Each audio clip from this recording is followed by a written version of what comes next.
KKHT wants you to meet three of the classiest guys in real estate. I am Chris Kelso, the maestro of mortgage. I am Rob Cook, the godfather of real estate. And I'm Joe Orsack, the king of credit swing. And together, we're the Real Estate Rat Pack. Much like us, real estate right now is smoking hot. So whether it's buying, selling, or owning, you need to check out the Real Estate Rat Pack. They're here to take your calls and answer your questions live. Call now, 1-800-808-5548. And now, the Real Estate Rat Pack. And good morning, everybody. Man, it's a great day outside, I'll tell you, with all the rain we've had this week, which I absolutely love from my yard. It's great to be in the studio today and be looking outside and have a beautiful, beautiful day going on. Yeah, and more importantly, a beautiful day inside the studio as well. Absolutely. We've got a crowd again this week, so I'm really excited about the show. We're going to talk about the future of real estate. The future of real estate. Like that. I want to do a shout out. Chris, you and I both went last night to one of our great sponsors, Ashley Bowles, who is an inspector, and his family brought in fresh lobster for us. That is correct. It was awesome. I did not realize you could eat that much of a lobster. You know, when you go to a restaurant, you usually get the tail or you get I don't know, one of those things, one of the I'm pinchers. Sure y'all can see that hand motion that he's doing, but it one was of the awesome. pinchers, but it was great. Big shout out to Ashley. Yeah, and it was Hayden and Cindy were his parents, and they just did an awesome job. They couldn't have been nicer. So on the show today, we've had some big events this week, and we've been Prudential Anderson Properties for about a year and a half or so, and now we are aligned with a guy you may know, Warren Buffett, and his company is Berkshire Hathaway. So we're now Berkshire Hathaway Home Services, Anderson Properties. And we have with us today is our COO, Rick Young. So, Rick, welcome to the show. Thank you. Glad to be here. Well, make sure you talk right into the mic so they can hear you. And you notice that I'm still glad to be here. Yeah, okay. So, Rick, we've got this big change, and we have gone through some iterations, and what are we looking for when we get a name like Berkshire Hathaway? What do you think that's going to impact the industry? I think it's going to have a huge impact on the industry. The Berkshire Hathaway name is the most respected brand in the world, and that's according to Forbes magazine. It's going to bring a new level of familiarity and brand expertise. It's going to bring what Warren Buffett's brought to so many other industries. It's going to bring to real estate. He's seen the future of real estate. He realizes that it's still something that the American dream is still to own a house. People want to be in their own place. And he realizes that as this industry is changing through technology and through all the other things that are happening, that there's still a place for realtors. And he's basically putting his money where his mouth is. Well, we had a comment the other day that this is a Wall Street brand. People aren't going to understand the brand. I mean, how do you address that? I think it's not a Wall Street brand. Warren Buffett is a name that is known. There's pretty much every person every day touches a Warren Buffett company, whether you're going to Dairy Queen or GNC or Star Furniture, Geico Insurance. He's got huge investments in Coca-Cola, Goldman Sachs, Bank of America. So every single person pretty much touches one of his companies, and so that creates all kinds of opportunities for us. And one of the things that I've had people talk about, and we had one of our strategists talk about this, is that he's always been really good about cross marketing and working within his own companies to promote other companies. So do you see that impacting how we operate? It's still kind of early since we've been Berkshire Hathaway for 2 days, 3 days. Well, you're supposed to be a forecaster. You're the prognosticator. But we do look for that down the road is to be able to tie in and create opportunities that will be unique to our company. And that's, it's always important as a realtor and as a real estate firm to have a value proposition. What makes us different from every other company and every other realtor that's out there, and I think this is something that's going to be a true differentiator. Well, that's going to be a great segue because we do have Mike Huff, the owner of Berkshire Hathaway Home Services, Anderson Properties, on the line right now. Are you there, Mike? Yes, sir. Okay. Well, this is what helps make our company different is you. And you can take that however you'd like to take it. But, Mike. I know how to take that, Rob. I know you. Always said with love, Mike. Always said with love. You started with about 6 agents and 4 listings. And so now here we are with probably one of the biggest names in the world for a company name. You have, 400 agents? We don't even know how many listings we have. So tell me a little bit about that progression and how this has impacted your life.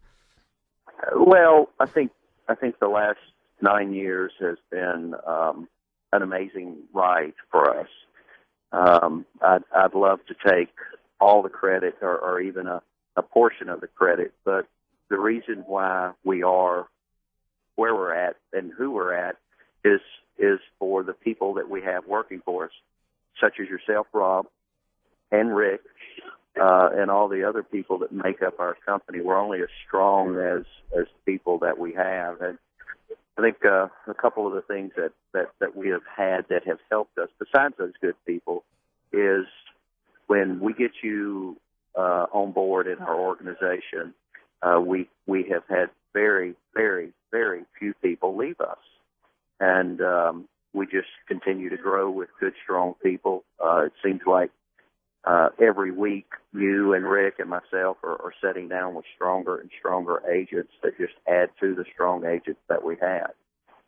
Everything that Rick said, all I was going to say when you asked me how things were going and what did I think about Berkshire Hathaway is I was just going to say what Rick said because I think he summed it all up. You don't get off the hook that easily. What do you see as what Berkshire Hathaway is going to bring for us? Well, I think we're affiliated with a company now that we don't have to worry about their quarterly reports or their year-end reports or their debt load or their financial condition. We in the past have been affiliated with a company that wasn't strong financially, and that puts a lot of burden on everyone. And when we affiliated with Prudential and now Berkshire Hathaway, who are very strong companies and names, makes our life a whole lot easier. I think the Berkshire Hathaway name is very recognized, and Warren Buffett in Houston because of the higher-end white-collar jobs that we have within the oil industry, within the trading industry, and with the financial industries. And I think where we're going to see the greatest growth is within our higher-end properties. And that's not to say that the medium range or lower-end properties won't be positively affected by this, but I think the higher-end properties will probably see a phenomenal growth in our representation of those. And I was looking at that, Mike. You mentioned about Warren Buffett and Berkshire Hathaway. They just recently reported a 29% jump in third quarter profits. Their annual income revenue has gone up 13%. They were one of the leading organizations in the bailout in 2008 and 2009. So, to be affiliated with such a high-end individual and company associated with that, look at what it did to the real estate back then. Look at how he jumped in and saved a lot of companies that were real estate related, in some subsidiaries. So I think it's amazing now to put that stamp of approval saying, I don't only believe in saving the industry, I believe in being involved in the industry. And Prudential was not a company that needed to be saved. It was a good company. Right. Oh, absolutely. And now we just feel like we're a lot stronger. Now, and I asked this of Rick also, and I don't really expect you to have an answer, but maybe you have a notion as to, Warren Buffett is known for cross-marketing and bringing on and doing like one-stop shopping. What do you see that impacting us? Like, we're going to be into other lines of businesses that we're going to promote through our company as well. Are you still there, Mike? Well, we're hoping to be able to work with some folks on some cross-marketing with that. And as Rick said, we're 2 days into this, so it's a little early probably for us to answer some of those questions. But talking about the growth of his company and his earnings, what they're up. Rick and I were actually meeting with an analyst yesterday, and he was talking about where the Berkshire Hathaway stock has literally turned into what he deemed a utility stock. And when he meant that, it's like a lot of these utility companies, they're going to perform at a certain amount every year.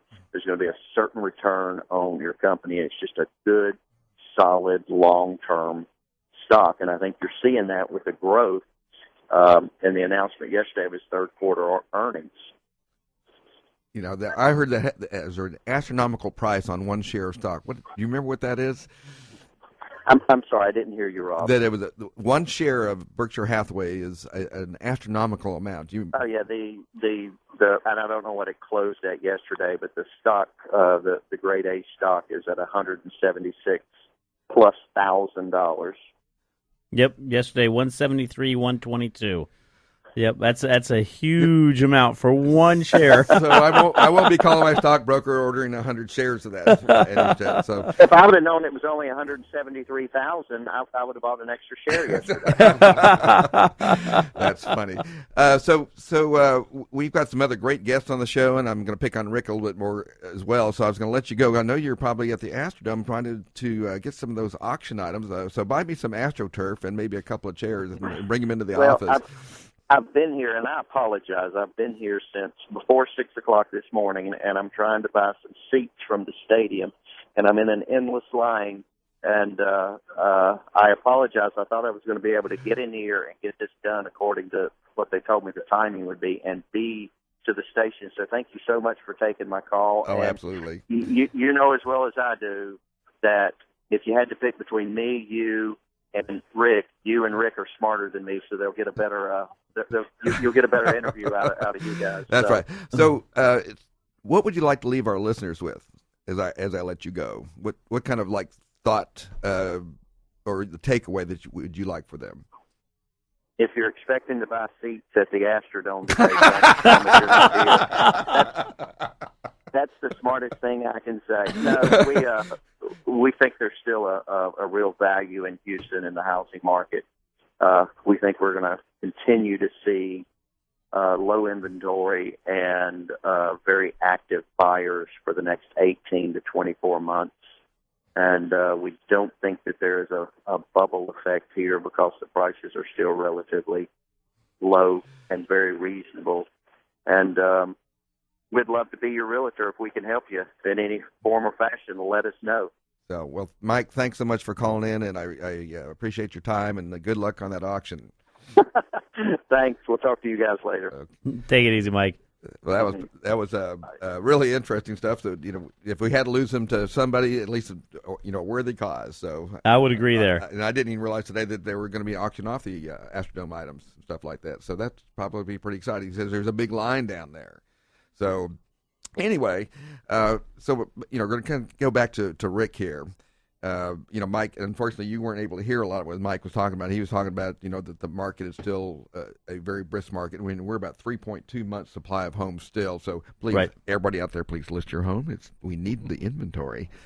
we have set record sales. We were averaging about 7,000 single family homes a month now, which is, we've had 36 consecutive months of increases. Do you see the trend continue on that, Rick? I think you're going to continue to see a very warm market, at least for the foreseeable future. There's a lot of pent-up demand out there. We went through some very lean years. Builders didn't build a whole lot for a variety of reasons over the last several years. And now you've got just a lot of people ready to jump back in the market. Interest rates are still extremely low. And, of course, in Houston itself, you've got a tremendous relocation market. Jobs are growing here. So you've got a very vibrant economy here in Houston, and that's going to help us. Yeah, I don't know if you talked with Lynn, our relo person, but what are we getting averaging in say a 30-day period for relo people? Do we have any idea about that? We get quite a few. I think the last numbers I saw were like 50,000 jobs being created for next year, and a lot of those are in the engineering sector. A lot of those are in the medical sector, and those people are coming from all over the world to work here. Well, there is quite a bit coming in. I can tell you that. And I know, Chris, you're so slammed taking applications every week and things like that. And you mentioned engineering. It's pretty interesting because a lot of engineers we do loans for, obviously, and I love it because they're so detailed oriented. But a lot of them are coming in from other areas of the world, and they don't understand the real estate market that we have here, financing, and how it goes in regards to negotiation back and forth. So we're coming up against a break here, Chris. We definitely are. It happens again. So anyway, I had one of our guests shaking their head is like, no, engineers are not good. So we're going to talk about that when we come back. So. And it shows them pearly white, just a jackknife has old Maggie, baby, and it keeps it out of sight.